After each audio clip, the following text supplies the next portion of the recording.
I'm heading into here, and you may recognize this because this used to be the gift shop. The gift shop is now in the Coach House Cafe, and this is sort of like our repair center, right, Laura? Hi. Everybody, this is Laura, and Laura explain to everybody exactly what your job is. Not necessarily what you're doing right now, because we'll talk about that, but you know, your profession. I'm an upholsterer. Yeah. So I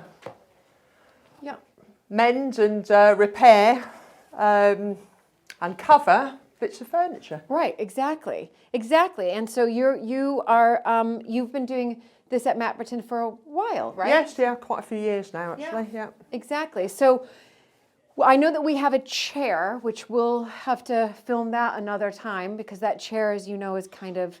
I have this thing about the fabric, you know, that I really liked. Anyway, that's going to be another episode or another update. But what we have here now is this is a sofa, I'll call it a Mapperton sofa. Is that right?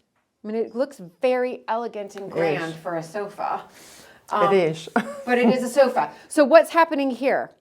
And there's a lot going on here. Right. Well, the problem with this was that the seat had collapsed on one side and the springs were hanging out underneath. So we're having to rebuild the seat. So I've had to put some new webbing in. Yeah, so this is the webbing. Yeah. Okay. But while I've been doing that, I've realised that we've got a little bit of a woodworm problem. So I'm just in the process of treating the wood with some woodworm. Can you explain to everybody what woodworm is exactly? Because as an American, I didn't really know what woodworm was until I moved into this house. Well, it's a burrowing insect, I think, that completely eats up the wood, and therefore, you know, it can. You know, from the inside, right? But you can spot it because you can see here. There's lots of little holes here. Oh my goodness. Lots of little holes. If it gets really, really bad, the wood will just disintegrate and it will fall apart. Oh, okay. So how do you take care of the woodworm then? What are you putting on there? I'm putting on a woodworm treatment, which is a chemical treatment which will kill them off and make sure they Can you don't come actually back. see them with your physical eye? Like with the, or no? Well, usually what you see is fresh dust. Okay. Like wood dust.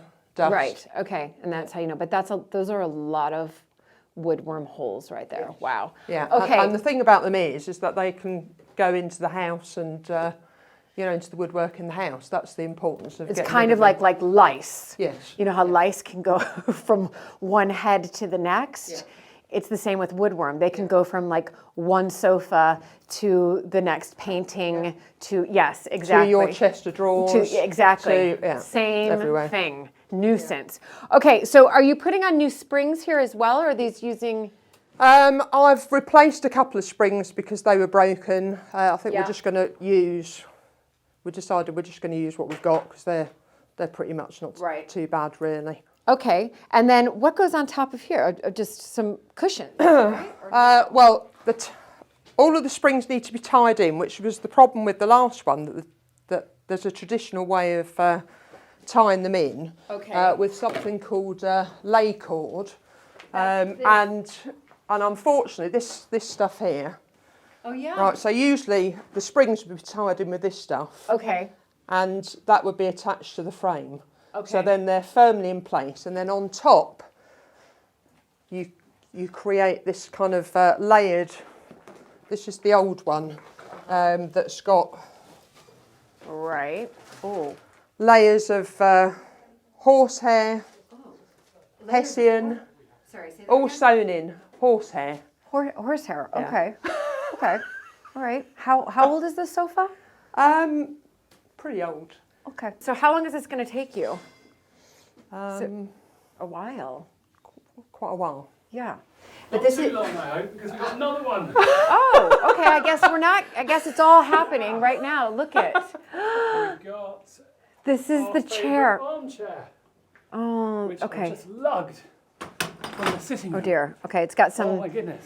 It's got some stains go. here. It's got some stains. So the stains, thanks to the the cats, who everybody knows the stains. Sorry, Laura. But It's all coming out, So it's all coming out. So this chair is from Hinchingbrook, we think. Correct? Well, yes, I believe. yes, we think it's from Hinchingbrook. We think that this fabric dates back to Hinchingbrook. Julie is really keen to retain as much as possible. I know. I think Laura and I agree that it's completely past it. And, What? No. I'm afraid. Look, it's coming. It's just I know, but you can save There's bits. some right underneath. that right maybe, underneath. We can save some of it. You may be able to put on a cushion, Julie. a little pin That's right. We talked about a little cushion. Laura's going to make me a cushion with this original material.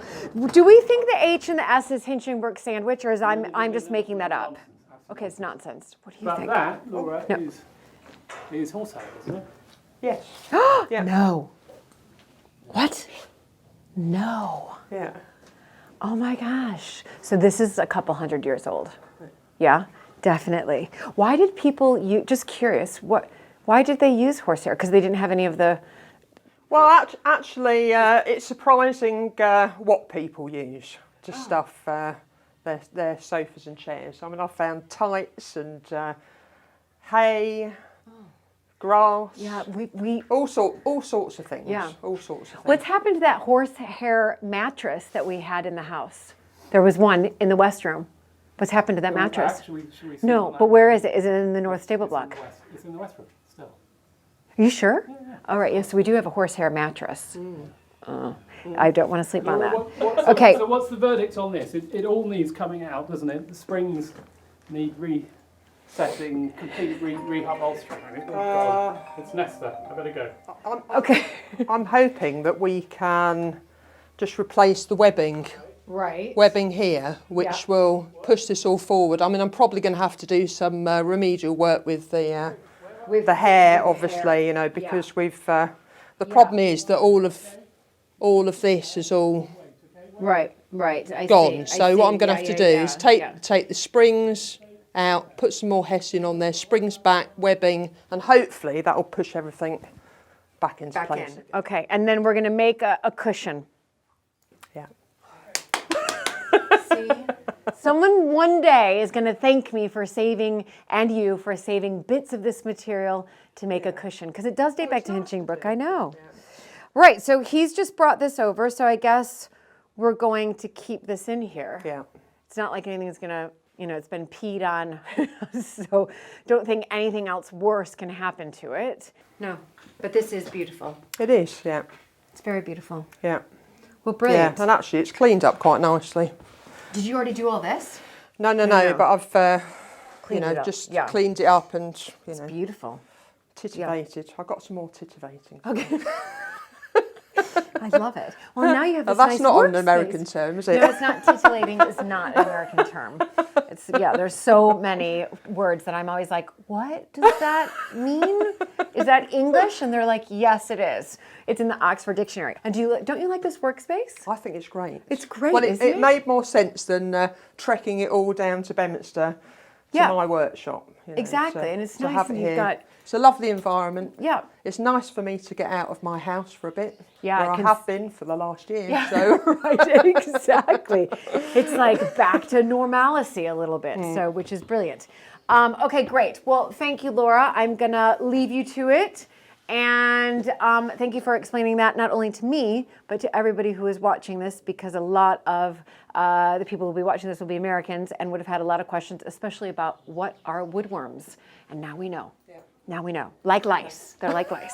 Okay. Thank you. Okay, bye, Laura. Thanks.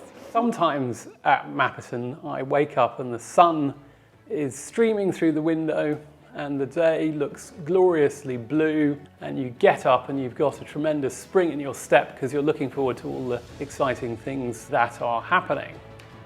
However, even though the sun is shining today, today is not one of those days. And the reason that it's not one of those days is that I'm going off to visit a farm called Porton. Now, Porton, otherwise known as Manor Farm, is the largest farm on the estate, and it's a wonderful farm that has been managed for many generations, at least 3, probably longer, by a family called the Fuchses, and they are really respected, capable farmers. There are 4 brothers who run the farm together, and they win all sorts of prizes for all the different things that they do. And it's a lovely example of a mixed Dorset, traditional Dorset farm with properly laid hedges and prize-winning sheep, and they've got a dairy, and it's supported the livelihoods of 4 different families. But I've just heard that the large barn that houses a lot of their grain needs re-roofing. So this is a building that is thatched, meaning that it has a traditional thatched roof made of straw, and every so often these buildings need replacing. In fact, we had one at Marsh Farm, which I think we might have showed you in the past, and we just re-thatched that earlier this year. Okay, here we go. Oh! Almost. Oh my gosh. One more time. One more? Yeah? I'm lucky. Okay. And it costs around about £30,000. And when I heard that we needed to do that, I absolutely gulped, because it's just a vast sum of money. So the idea that there are 2 of these buildings that need rethatching within a year of each other, and this one, alas, is much bigger. And the reason I'm having a slightly miserable morning is that I've just received the quote for doing this thatching, and it's £65,000. Even the coffee machine, which is the noise you hear to one side, is groaning at the thought of finding that money. Because Mapperton, and one of the nice things about making these behind the scenes just for patrons, is that I can say things that I wouldn't say on YouTube. I feel sort of more comfortable. It's a little bit more like a therapy session. I can just let you know exactly what I'm thinking and feeling. But I'm feeling pretty miserable this morning, because it's for an estate like this, which obviously people come here and they look at this extraordinary house and all the wonderful things inside and the beautiful gardens and all the people we've got working here and the various houses, and they think, gosh, what an idyllic life, and how wonderful that must be, and they must have lots of income just coming in to pay for everything. But £65,000 is an astronomical sum of money for us just to conjure out of thin air. And in the past, when things like that happen, it usually means we have to sell something. And every time we sell something, we have to pay tax on the thing that we sell, and then we have one less thing left. And so slowly the ship sinks. In fact, the ship, I would say at the moment, is somewhat holed beneath the waterline, and I'm doing all I can to kind of scuttle, or not to scuttle, to bail, to get the water out and to get things back so that it's sustainable and generate more income. And we have all these projects around yoga and weddings and rewilding and glamping and all of that, and all of these are designed to generate more income so that we can start to thrive rather than constantly having to sell things in order to support losses. But when I get hit by a building that is, I think it's got a few sheep and it's got some grain, we don't get any income from it at all, nothing. And we have to spend £65,000. I just groan. I just want to keep the curtains closed and roll over in my bed and just wait for the problem to go away. But of course it isn't going to. We've known that it needed doing, but we didn't know that it was as urgent as it's suddenly become. I think also climate change has something to do with it, that as we have more wild and wet and windy weather, it just deteriorates these traditional roofs that much more quickly.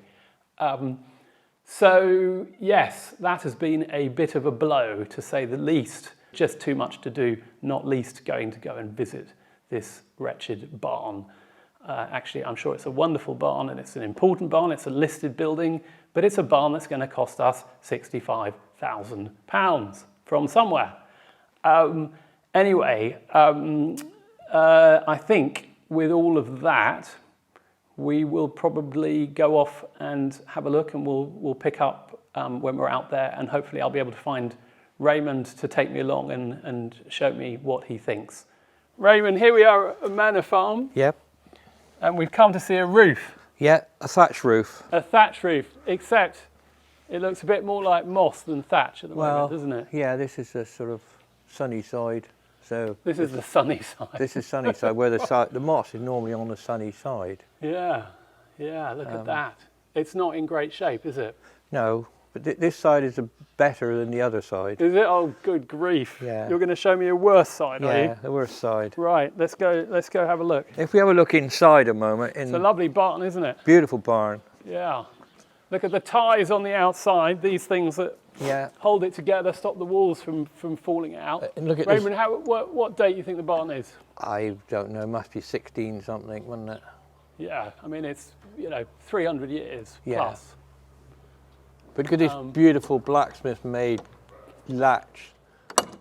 It's sort of latch, isn't it? Look at that, it's a proper latch. It's a isn't it? proper That's what latch. They knew how to make latches Yeah. in those days. Right, in we go. If we go in, we can immediately see that there's no great holes in the Well, roof. we can immediately not see because Well, if you leave the light off a minute, you can see there's no great visible holes. Oh, I see. Well, that's a relief. There's no holes. Then what's the problem? When we put the lights on,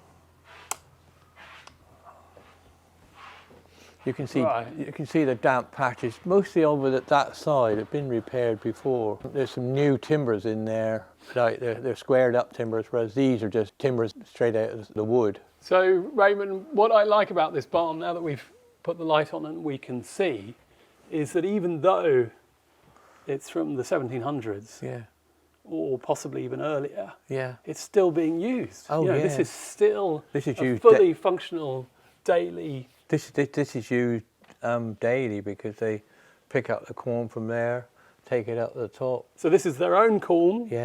that's been harvested Yeah. and is sitting here for animal feed, isn't it? Obviously Yeah. not. It's not going into any bread. No, At least not at this stage. No, they crush it and things. So they crush it here, and you've got a store over here as well. Yeah, I So think they're that- both being fed up, aren't they? I think they probably blend it together for something. Yeah. Here we go. Look at it. Here is the grain. And because we are storing grain in here, the last thing that is acceptable is moisture, Yeah.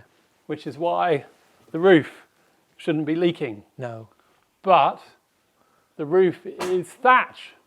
And because it's thatch, and because this is a listed building, meaning that we have responsibilities to maintain it, every 25, 30 years, Yeah. we've got to repair the thatch. Yeah. Well, not repair the thatch, completely replace it, which is something we've just done down at Marsh Farm, Yeah. but now it looks like we've got to do it here. Yeah.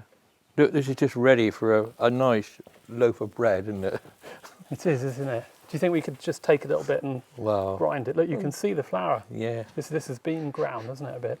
It's been sort of cracked. Yeah. Crushed. Yeah, crushed. So this is just now animal feed, isn't it? Yeah. Who's that going to go and feed? I hear there's a big bull that's just arrived. Well, he's well enclosed, Is but he? you must see him because he's a real he's a real work of art. All right, let's go and look at it from the outside. Yeah. But what a terrific barn this is. Yeah. Right, Raymond, we're coming round the back of the barn. Yeah. And you tell me that the thatch is even worse on this side. Yeah, you can see the spars on this side. Don't walk too close to them in case they mess on you. They've got a habit of just doing that. Well, has that happened to you, Raymond? Yeah, it has happened to me a few times. Right. I'm not really wearing the right shoes. I'm doing a Julie today. I got my nice sneakers. If we go in where the silage is, it's cleaner. Yeah. It's getting worse and worse. Oh well. Here we go. It's you can't visit a farm without getting covered in muck. No. Look at this. Right. Have you got one of these home? That looks like a machine for getting your back scratched, doesn't it? Combing your hair. What a wonderful thing. Yeah. I've never seen that before. Yeah. Yeah. So they just walk up to it, do they? They just walk up to it and And it gives them a good sort of, yeah. yeah. Raymond, what about your hair? Do you think we should I just know I give did it the other day. What? I did it the other day when I was there. No, you didn't. Did you? No. I think that's brilliant. Right, looking at the barn, which is what we're here to do, Yeah, we can see that. you can see the spars looking up through. The spars, okay, so by the spars we're meaning all of the timber frame. Yeah, because the thatch is laid on top of the battens and the rafters. And then they put ledgers on and then they spar it down onto it. Right. And the spar should be 5-6 inches down. And it's not. No. No, that roof is really at the end of its life, isn't it? Yeah. We didn't we do the ridge though? We did the ridge some years ago. Not that long ago, was About it? 16 years ago. Oh, it was 16 years ago. Okay, so we haven't done the ridge since. Do we do No. some ridge repairs? I thought. We've done ridge repairs elsewhere, but And Raymond, we've had a quote for this, haven't we? yeah, I didn't actually see how much it was. Well, I'll tell you how much it was. It was,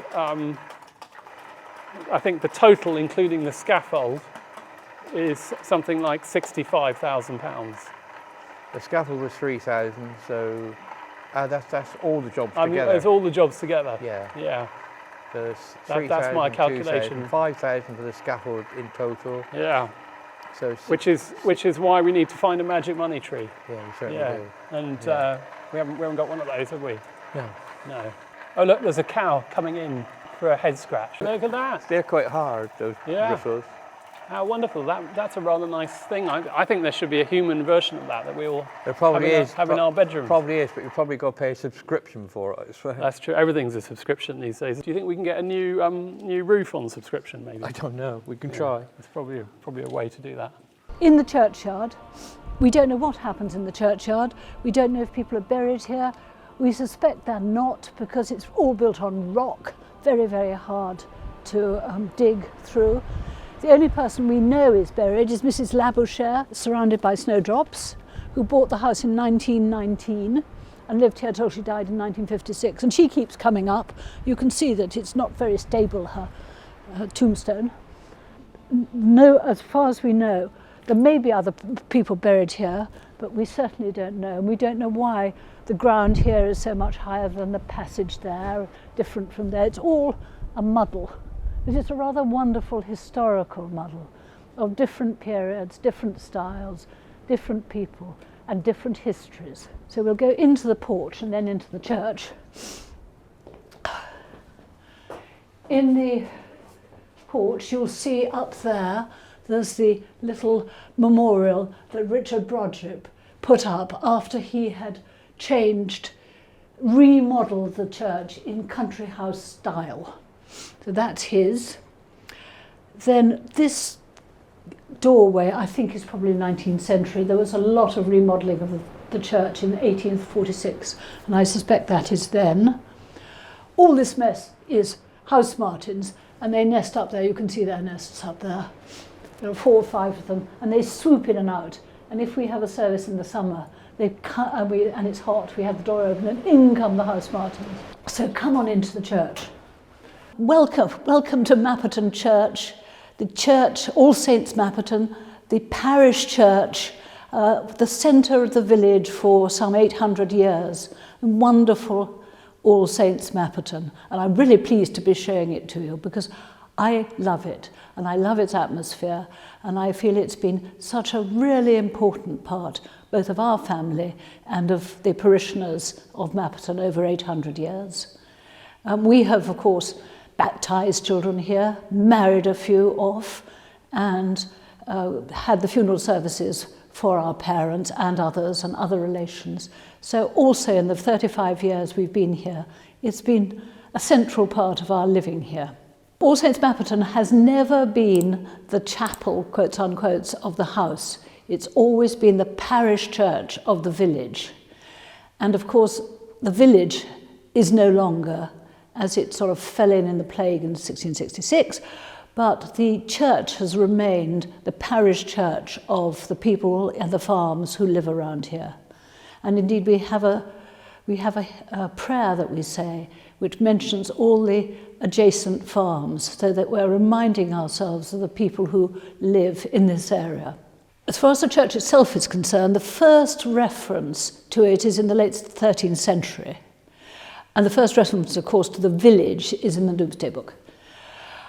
I don't think there's anything much left of the church of the late 13th century, although I'm told that the font is probably 13th century. And curiously enough, it was lost, and my father-in-law found it in the backyard when he bought the house in 1950s. And it's been put on a newsstand. So maybe that's been there all the time. So what we really see in the church is a sort of medieval church with a chancel and pulpit and lectern and all the sort of normal things you have in an Anglican church. I personally have wanted to move the pews so that the church would be much more open and friendly, but my husband stopped me doing that. The glass is, I think we'll come to later, but the glass is both Flemish 16th and 17th century. The east window was put in, I think, by Mrs. Labouchere, who owned the house from the early 20th century until she died in her bed here in 1956. And the west window was put in for a young man who died aged 27 in 1850. It was remodelled by Richard Brodribb, who owned the estate and lived in the house in 1704. And actually did that just before he died. Very good thing to do. It might have helped him on his way up. And then they carried on until the Comptons took over. The Comptons took over in the late 18th century, and the Brodribs sort of petered out. And the Compton in the 19th century stayed as vicar here for 40 years. Heaven knows what he did. But one thing we do know is he made sure he didn't get his feet wet when he went to church, because he put in a little room that linked the house with the church, so he could trip in here. And my father-in-law bought it. He bought the building from the Diocese of Salisbury, but he didn't buy quite everything. He didn't buy the stained glass, and he didn't buy the hassocks, and I don't think he bought the pews or the pulpit. And the stained glass got worse and worse and worse, until one time, about 15 years ago, we invited the Bishop of Salisbury to tea with an entirely ulterior motive. And I said to him, I think the stained glass is going to be extremely expensive for the diocese to repair. And unfortunately, it belongs to you and not to us. Oh, he said, would you like it? And so we got him a piece of A4 paper and a pen, and he wrote an elegant little letter saying, Dear John Sandwich, the diocese is going to give you anything in the church that at present belongs to the diocese, and it will be yours in perpetuity. And I said to his wife, why is he taking so long to write this? And she said, so he always spends a lot of time looking at his handwriting, see if it's good enough. And so we then, of course, had to pay for repairing the stained glass. But since then, it's become, all of it belongs to the estate. The tower is apparently the remains of a tiny medieval tower. Heaven knows when it turned into the stump it is, which is a staircase, you can go up it. And it's just been repointed, which is good, means it'll be better for the next 50 years, so that's part of the upkeep of this church. But the more important use of the tower is for getting up above the roof of the church, above the ceiling of the church. We had to have it treated for death watch beetle about 25, 30 years ago. And it was absolutely amazing. The whole of the floor of the church was sort of covered in beetles, death watch beetles, other beetles, wood lice, earwigs. So we reckoned that it really did its job. It clearly had modern tiles put on it about, I should think, in the 1950s. That window in the West End is really tiresome. It was put in to commemorate this young man of 27. And the left-hand side of it has the good Lord holding a staff. Now that staff actually creates a weakness in the stained glass because it runs the whole way down. And one Christmas Eve it blew in a gale, and so we had to have that mended. We've had to have the stained glass mended. What else have we had mended? Well, not much else actually. But of course, oh yes, that's right. And of course the ceiling nearly fell down in the West End about 5 years ago. And we got a grant. In fact, we were very, very lucky, since the church is privately owned, to get a major grant from the Dorset Historic Churches Trust. And if we hadn't, it would have fallen in. And it was due to a leak above the windows, which was working its way upwards. Please help support this important part of England's heritage by becoming a patron at patreon.com/Mapperton Live. And then, of course, what we have done is we've put in a number of memorials. I think I said to you that the Brodrips in the 17th century were buried here. I think they were only probably buried in the vault here, because Mapperton is seriously built on rock, and it's really hard. However, my husband and I have put into our wills that we wish to be buried in the churchyard, which is going to mean that they're going to have to get, what are they called? Pneumatic drills to achieve this. We also tended, when we used to have evensongs here, to forget to shut the door into the church, and the dog would come in and the cats would come in. And that was very nice, actually. And now we have fewer services, and of course, in a way, you know, what happens these days with headspace and mindful meditation is very similar to what people were doing when they were in church. I mean, an awful lot of the time they weren't listening to the liturgy or actually praying according to particular prayers. They were just thinking, oh my goodness, I haven't done the mashed potatoes. Oh dear, what am I going to do with so-and-so? And it was a time for people to be able to think through what they were doing. I was talking about the parish being Roman Catholic until this fiery priest came along in 1568. It had indeed been Roman Catholic, and indeed had been a centre, well, I don't know if it had been a centre, but it had a very important Roman Catholic martyr called John Munden.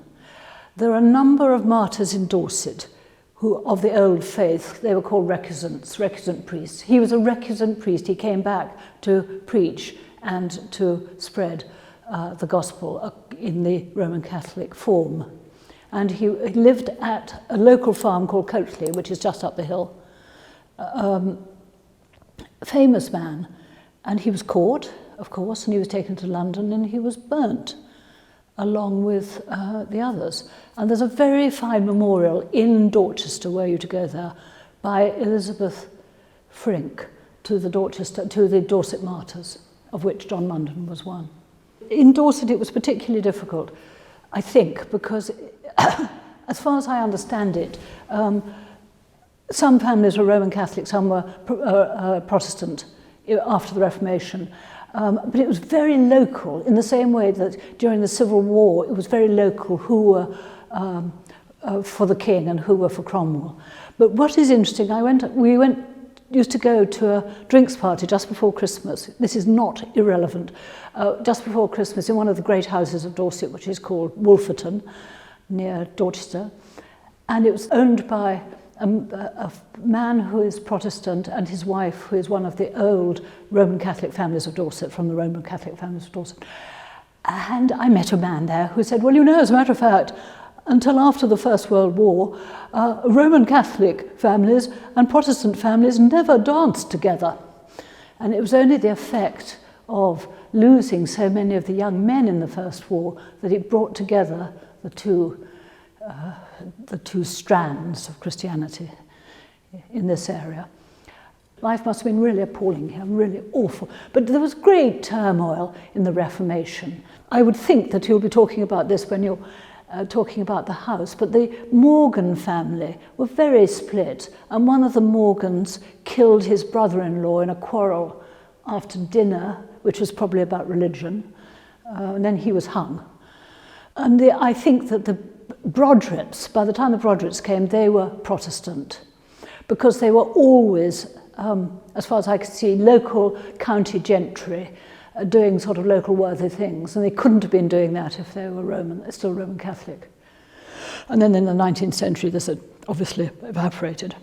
What we've usually had in services here over the last 40 years. We've usually had obviously a Christmas service, a carol service, Easter service, and of course our Harvest Festival. And Harvest Festival has always meant a lot. The service and the harvest supper afterwards have always meant a lot in this agricultural community.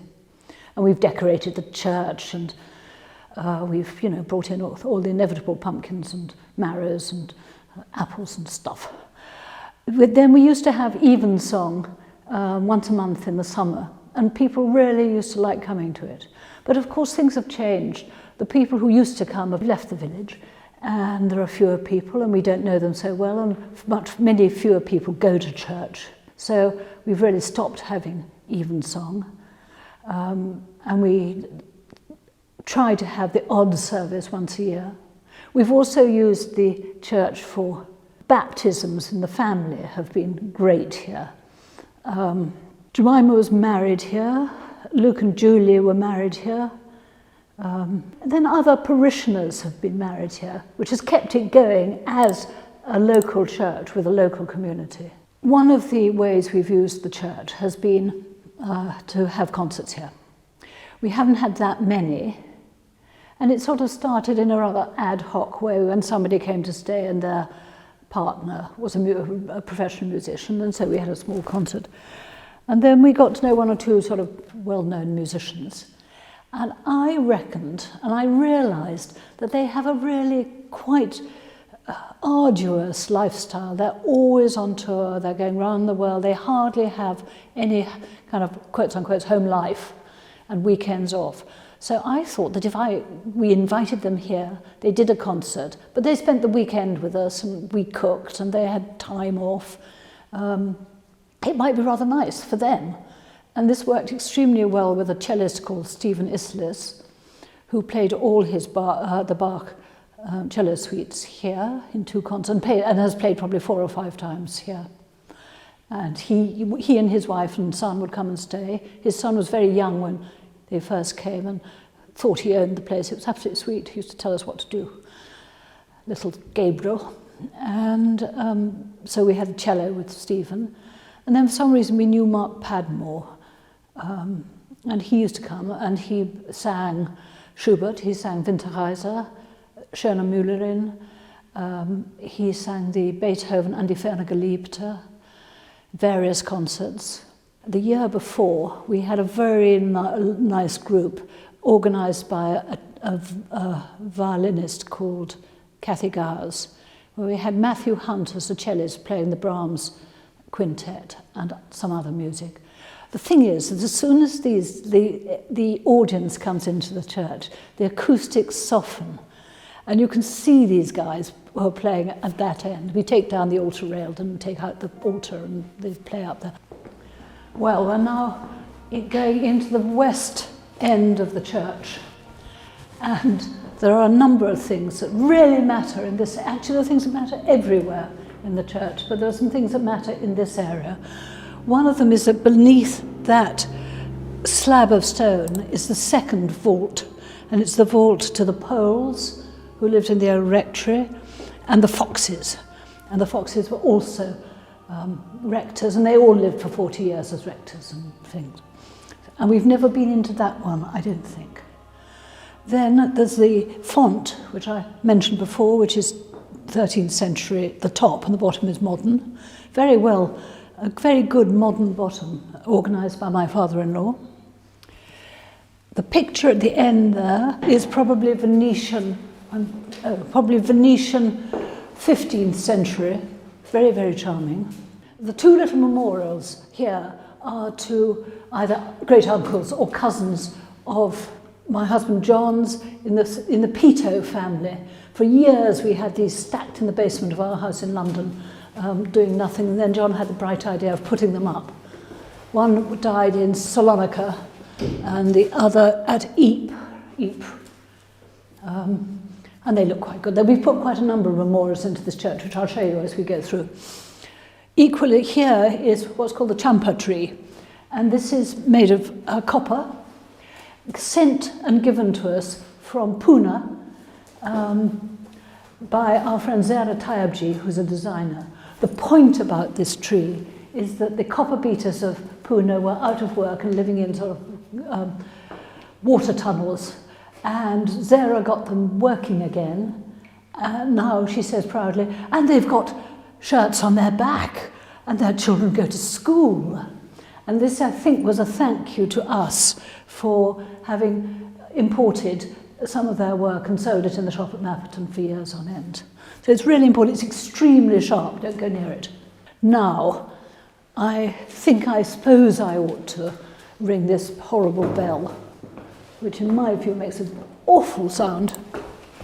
I'm not even sure I know how to, actually. No, I don't. Yes, I do. Stupid thing. There we are. You've heard it. Now, I will happy to go up there, but if I do go up there, you're not going to see very much. What's up there? Nothing, except going up into the roof space between the roof and the ceiling. I mean, if you want to go up there... Can we have a peek in? Yeah. Oh. Oops. Well, I'm not going up without a mobile or something, or a torch. That's fine. Go in and have a look. Why don't you go up? I don't have to, I've been up before. When we have services, John always rings the bell, and very often we have somebody rather good on the harmonium who's playing really well, and then this rather tinny bell is rung rather fast by John for a whole 5 minutes. Those two little plaques there are plaques recording grants that we've had from the Dorset Historic Churches Trust. We've been very lucky that they've given us so much money and we've used it well. But what they were really pleased about in the first grant, which is the one on the left, is that we'd brought a church back to life, which had become almost redundant. The second thing is this window here. I mentioned it before. It's to William Aitchison, who was in the 69th Foot, the Welsh Regiment, and died in his 30s. He was the son of a guy called Robert Aitchison, who became an admiral, but married a Compton girl. By this time, the Comptons had the house. So he married a Compton, and they came and lived in the house. And then his son died. His son from a previous marriage died. That was the window where the staff that the good Lord is holding, which creates an area of frailty in the stained glass. And the other thing that I mentioned, but slightly forgot, is that this chair was actually given to the church by Catherine Compton, who was the wife of Robert Aitchison, whose son, in the memory of whose son this stained glass window was put up. So it was given in the 18th century, not in the 16th, not in the 17th, even though it's a 17th century chair. This church had virtually no memorials in it, but we have put a number in. That's a plaque to my parents, who came to live in Bedminster for their very last years. And then as we go up the church, there's another memorial there. But let's do the glass. Let me show you the glass. Okay? Various types of stained glass in this church. Two lots which are really interesting. One lot is heraldic, and the other lot is Flemish, 16th and 17th and 16th and 17th century. I'm going to start with the heraldic glass. Our supposition is that it was actually in the house, and when new casement windows were put into the house, the glass was moved to the church. If you look at that window over there, and you can see that it's got a very sort of serious coat of arms at the top on the left. In that coat of arms is the crest of the Brett family, who had this house until the Morgans took over. The Morgan family, top left, very top left, and below that is a coat of arms we've never, ever managed to identify, and we're still trying to identify. Suggestions are welcome, but won't necessarily be acknowledged. The rest of the glass is all most of the glass is heraldic there, and it is said that some of it is medieval heraldic glass, and the colours are very good. The blue at the very bottom is a very fine medieval blue. Then we move on this side, and there's another piece of heraldic glass, but it doesn't appear to have, I think they may have bought a job lot of heraldic glass actually, because it doesn't appear to have any of the coats of arms of any of the Comptons or the Brodripps. And the third one along is even more of a job lot. It sort of appears to be mostly a royal coat of arms, and half of it missing anyway. Below that is some of this lovely Flemish glass, which apparently was bought by Richard Brodripp in 1768 and put into the church. Moving on again to this window here. This is actually a rather wonderful window. They've managed to put in one of the coats of arms upside down. Nice 17th century pulpit.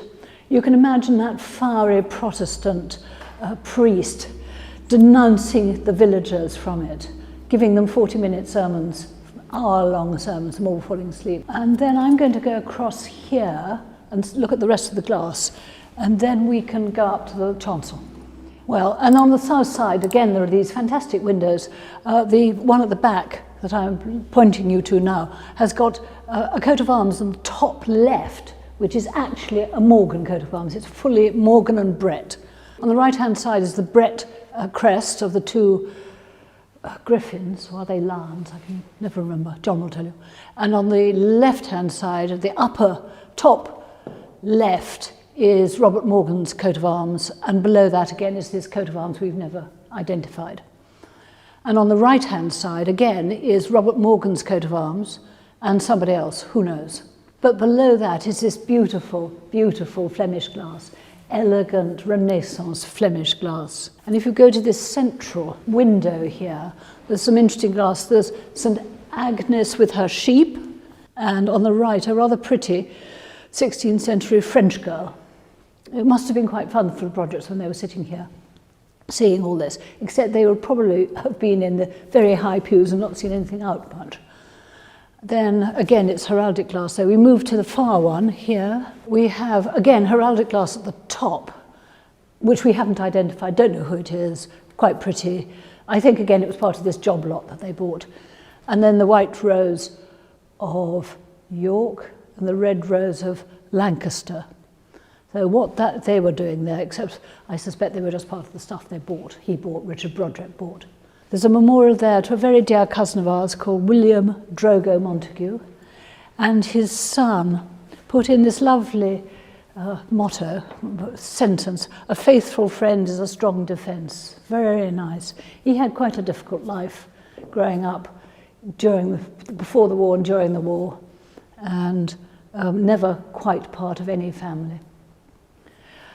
The lectern there is a reproduction of a medieval French lectern in the Hôtel de Cluny in Paris.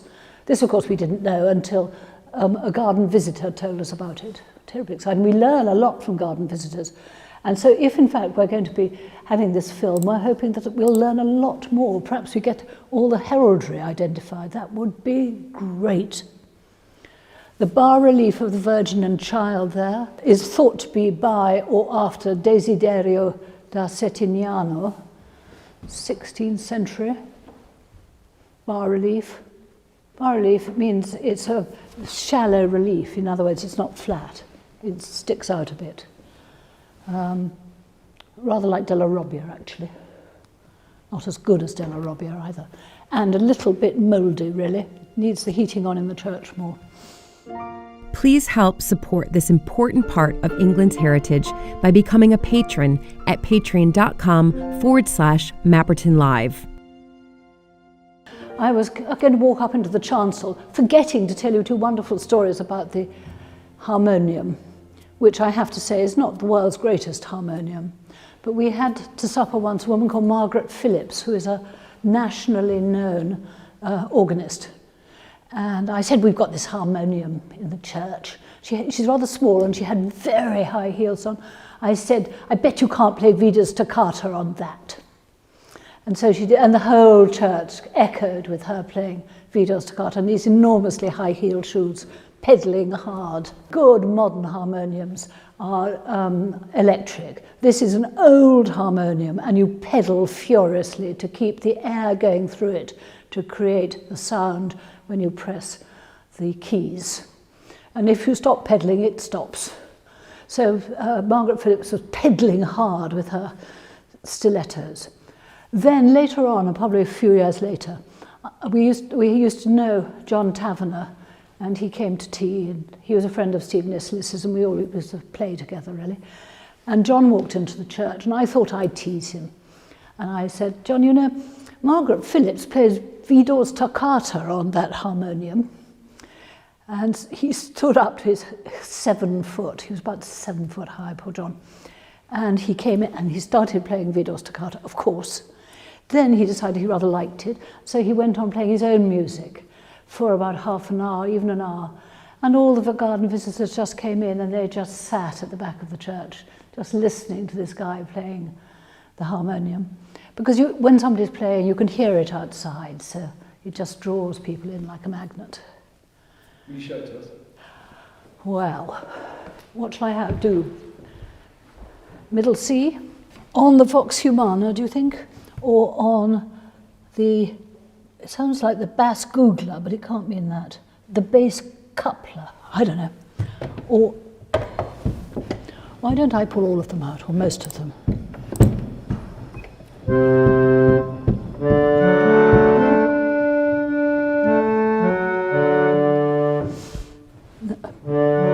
Let's push that in and see if it sounds any different. Ah, well, if we pull the... Oh, I see. Well, we could do... I think that's enough. It's not... I could play you The Lord's My Shepherd, but I'm not going to. No, no, I couldn't. I've got practice, and I'm not doing it now.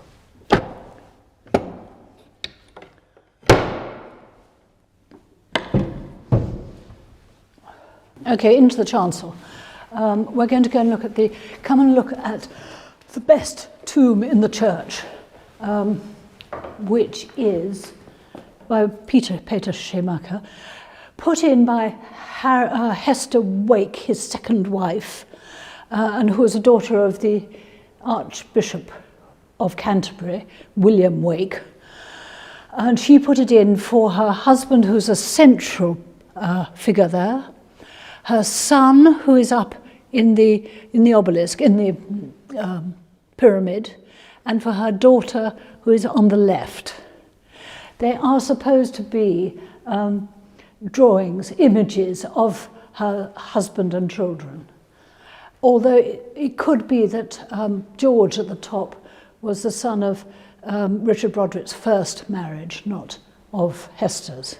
And yes, it says, and all are here interred. There are curious things about this house and church and this whole estate. I mean, it's obviously a manor house in the back of Beyond and back of West Dorset, and yet it's got a few very exceptional things in it, which are not the exceptional things that were brought in by my father-in-law when he came here. They're exceptional things through the centuries, like this, which is, I mean, this is 1739, and that's exceptional. And then actually, I suppose you could say that that font top was exceptional. This glass is exceptional. I don't know where these candlesticks came from. I mean, they could have come from Hinchingbrook. They could have just been here. We just don't know. And that's a very odd crucifix. It's got every sort of bit of decoration on it. Some of it's brass, some of it's copper, some of it's silver. It's completely different this side. It's got sort of icons, and it's got a little bit of Flemish work on it there, and these little things here probably had relics in them of some local saint or someone. And then there's the memorial that John did to his father, Alexander Victor Edward Paulet Montague. Very fine, beautifully drawn, beautifully designed by Keith Ablett. This cross here is apparently Italian Renaissance. Then here is a memorial to one of the Comptons who lived here. He died in 1923, age 24, so sad. And then this is the foxes. I mentioned the foxes to you as being buried in the vault, either there or the West End. There's yeah, they are. There's another long-lived vicar, rector, 34 years. So we've got the fiery Protestant for 40 years, this quieter, I think, vicar for 34 years, and then we've got a Compton vicar in the 19th century for another 40 years. I cannot think how they managed to live so long at Mapperton, unless they had absolutely nothing to do and never went out for about 4 months in the winter when it was cold and miserable. And in the vestry, I had a stained glass window designed by a friend of mine called Caroline Swash, who's quite a well-known stained glass artist, for a window in my father's church in Sussex. And these were a couple of bits that weren't used, and so we had them put into here. And that's my handwriting at the side from a sermon of my father's. And the whole window was based on the Tree of Life from the Church of San Clemente in Rome. Well, you know, parishes usually have their own silver. What is beautiful is this chalice, and I can't see if it's London or not, I ought to be able to tell. And then this is, I think, is called the pattern, and if it isn't, I'll find out what it is called. What is wonderful about this is that it has on the rim the gift of Richard Brodrick, beautifully incised, chased I mean, beautifully chased, and then he never got the rest of it done because it's scratched in to the church of Mapperton, 1674. And it'll be wonderful if you could get that out. It's never been seen. And it's just so beautiful. And this, of course, this 17th century silver is so soft and lovely. Look at the colour of it. It has, like Irish silver, I think it has a bit more lead in it than later silver. And it feels soft and as if you want to hold it. And then we also have another little bowl which has EB on it. Who knows who, probably Elizabeth Brodrick. And that is 17th century too. But actually used for the church. But in fact, I'm told by silver experts that it's a cupping bowl. In other words, if you were cupped, in other words, if you were cupped of blood, what's the word? Bled of blood, you'd have put the blood into here. But I do remember when we bring this out. But it's getting, if you can, and I'm very pleased to show, I'm so pleased to show it to you because I've never shown this to anybody before.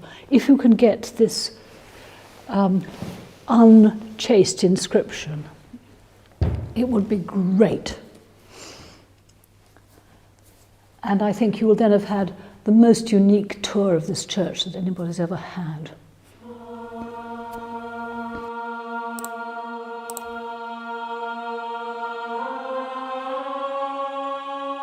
It's been really lovely having you here and doing this tour of the church.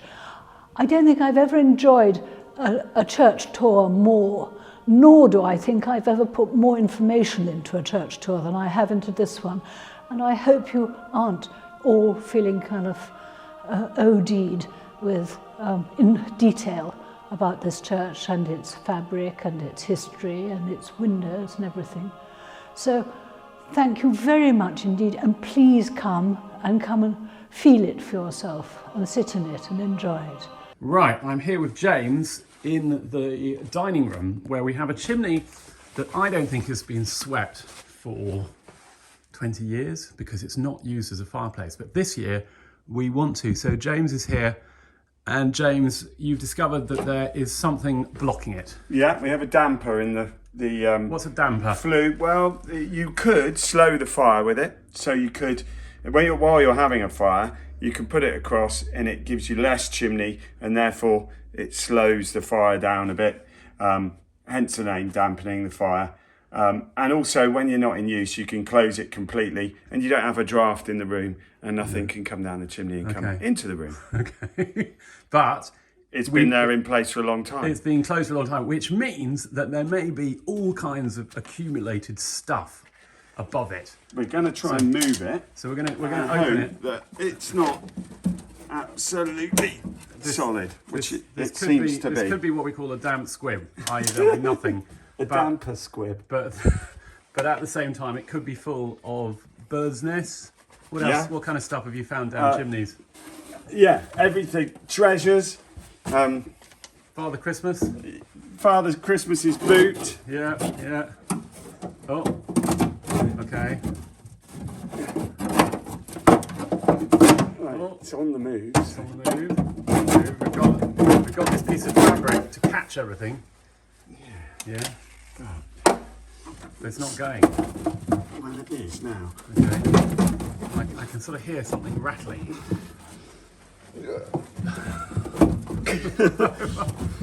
It's definitely been there a little while. Yeah, it's stuck. So let's try the. Yeah, that's a clever magnetic torch.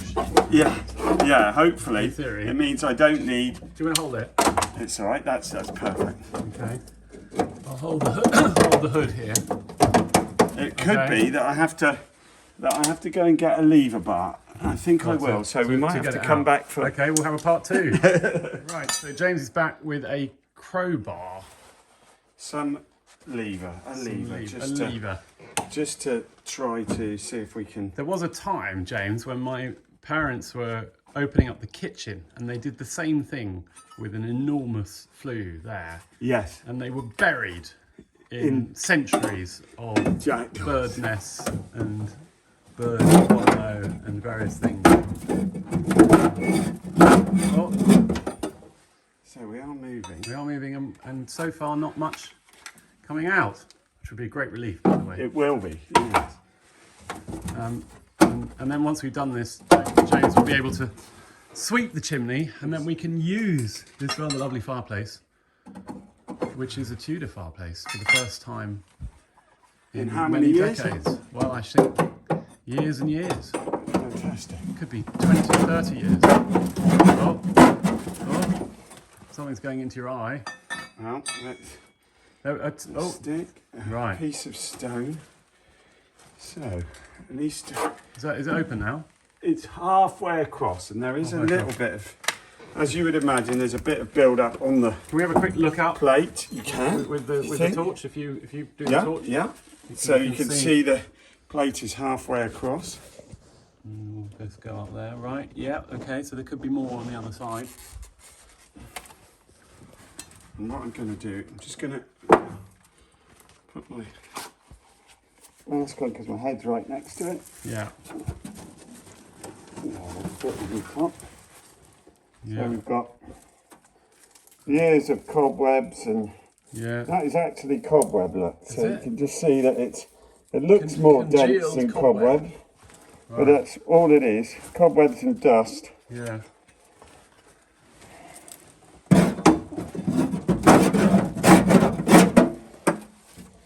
So now we're far enough for me to. Oh, that was another.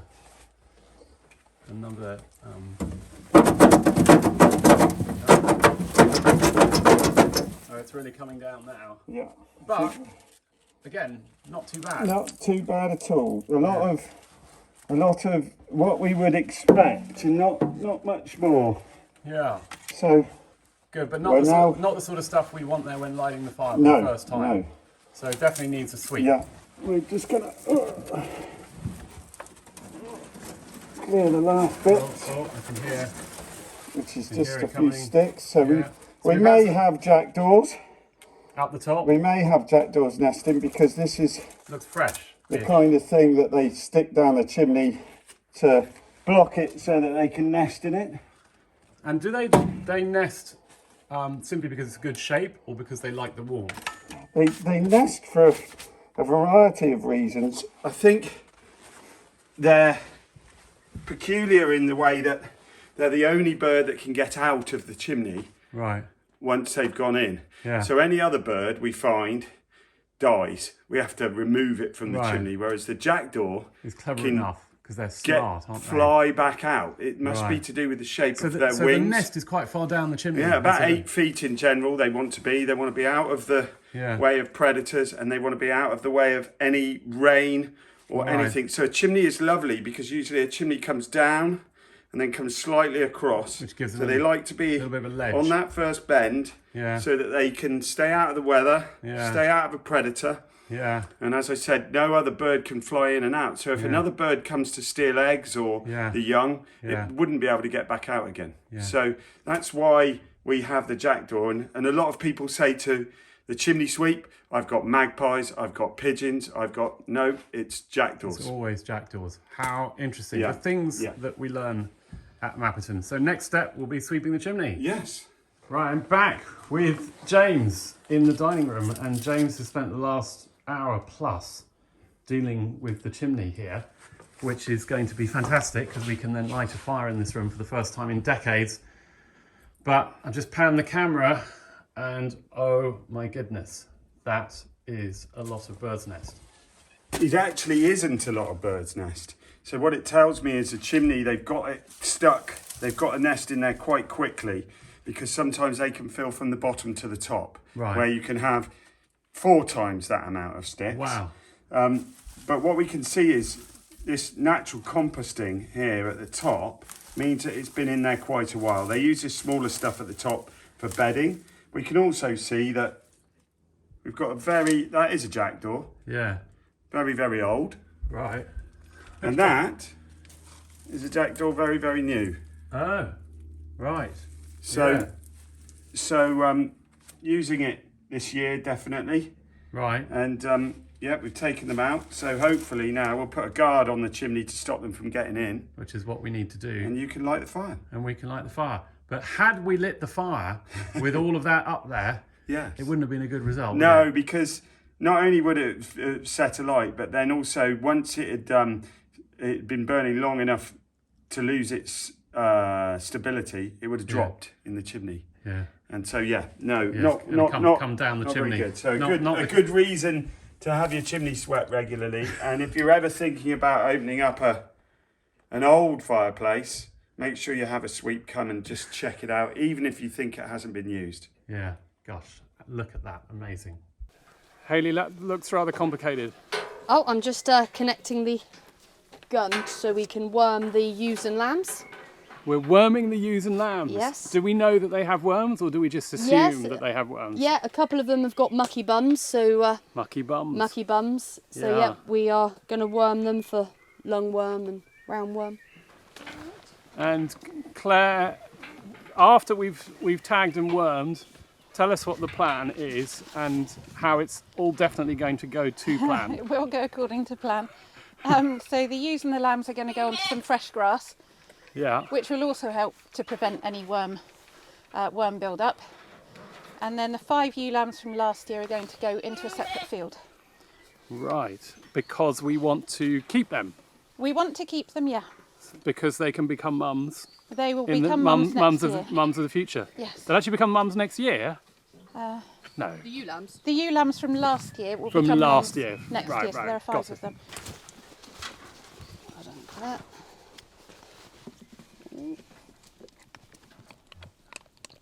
I need to dot them at all, really. So it's all done on weight, so the ewes are having 15 mils and the lambs will be having 5. Lambs will be having 5. Yes. And how many lambs did we get this year? 12. 12. And, Five girls and 7 boys. and they're all in here and all healthy. Yes. And Claire, we had one. Lift its head up. Oh, there's some serious manual labour here, isn't there? To hold them You in. want their heads tilted up so that they can't spit it out. Would you mind dotting her bum, please? That's what I did last time. I don't know that I was very good at it with the right colour. So we don't double dose. Okay. Claire, there was one lamb called Bluebell. Uh-huh. Is Bluebell here? She is, yeah. I saw Bluebell because I wondered why she was very friendly around my feet. And I Bluebell, realised who she was. and she was friendly because she's used to being fed. Yes. But she has just had her lunch. And is Bluebell being fed by any of the ewes? No. No, she's being fed by a lovely lady in the village. So just explain what happens where you've got a lamb who is rejected by their mum. That rejection is forever. Is that right? Yes, well, it was in this case, but I managed to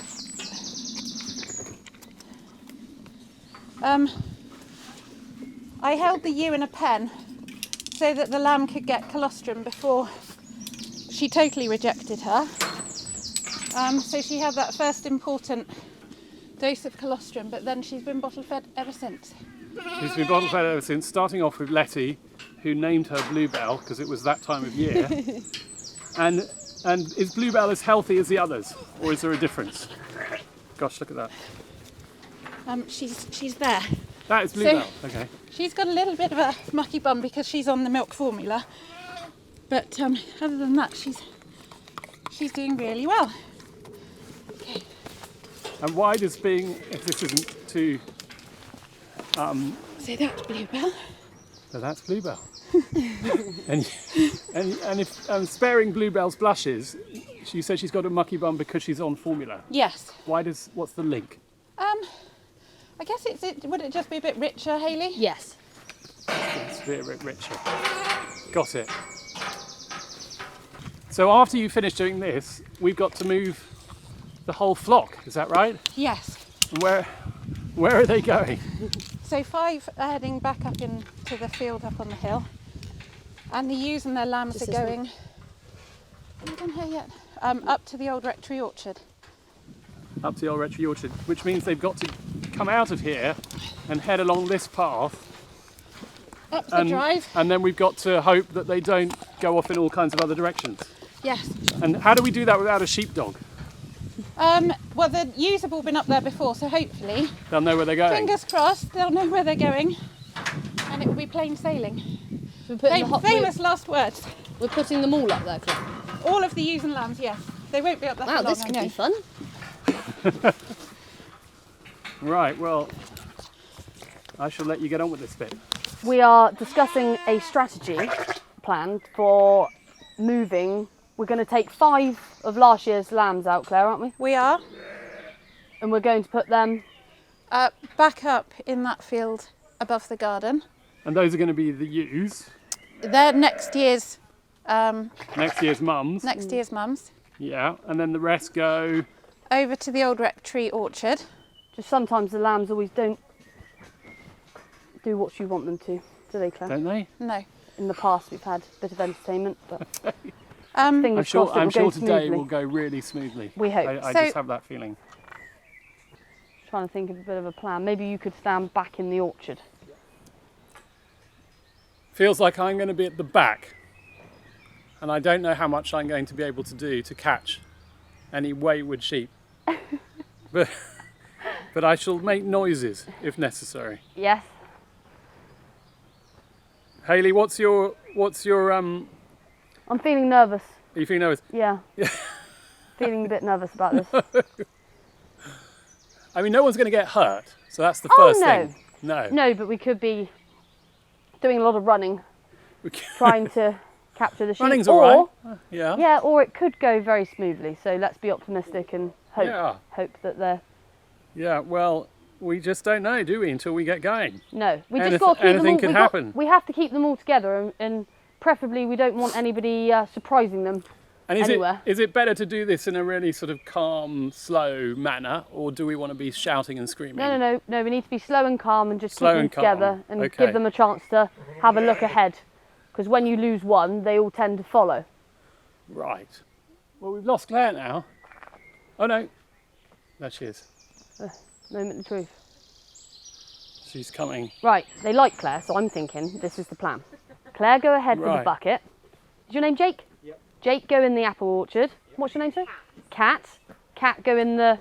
So if you go through the gateway to the wall and go to the left, but stand back a bit, quite well back. They should just follow me and go up the drive. Should do. If not, we'll have to abandon ship and get them from the garden. No hesitation, not too much noise, and it'll run smoothly, let's hope. Yep. Right, let's go. Come on.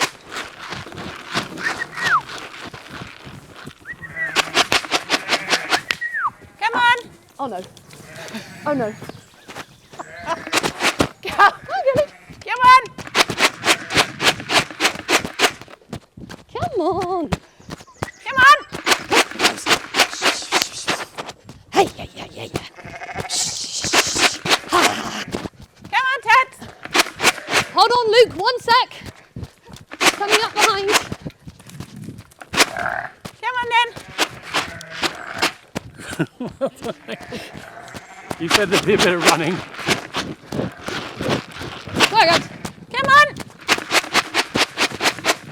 Go on, guys.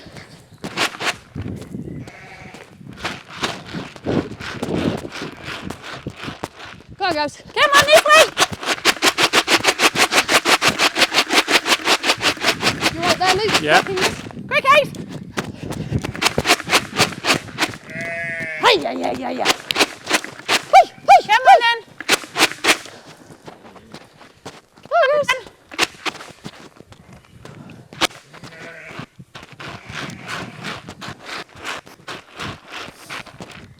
Come on then.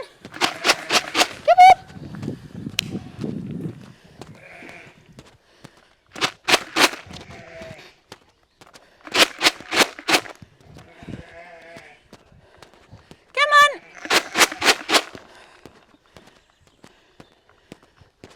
Go on, guys. Hey, yeah. Go on, guys. They might not go over the grid, but we'll try.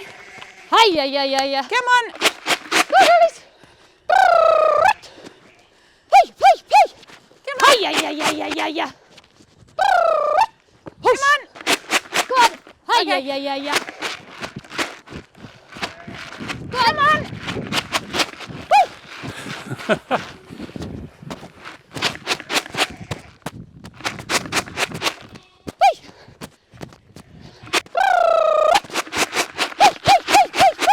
Come on then.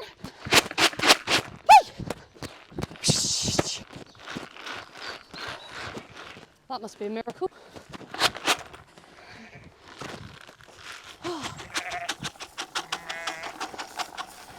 That was definitely a miracle, that was. And we're done. Oh, good. You right?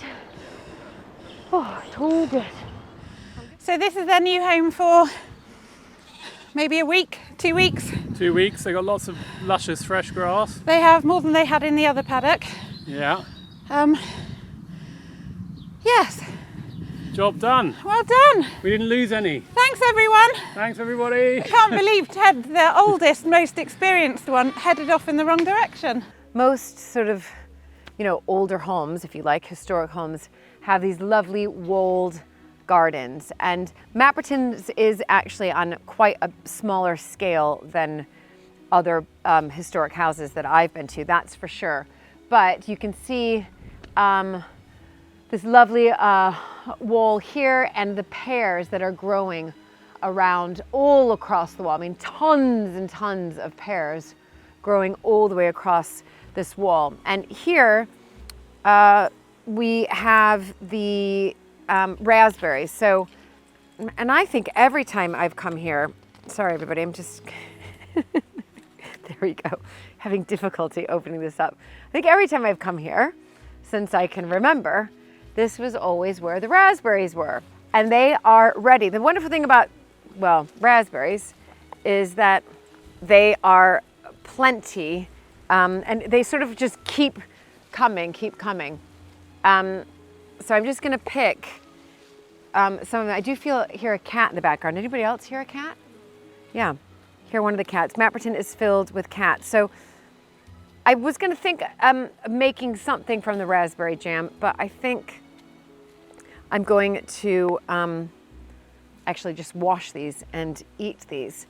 So this is, again, tons and tons of raspberries, which is fantastic. I always try to, there's so many here.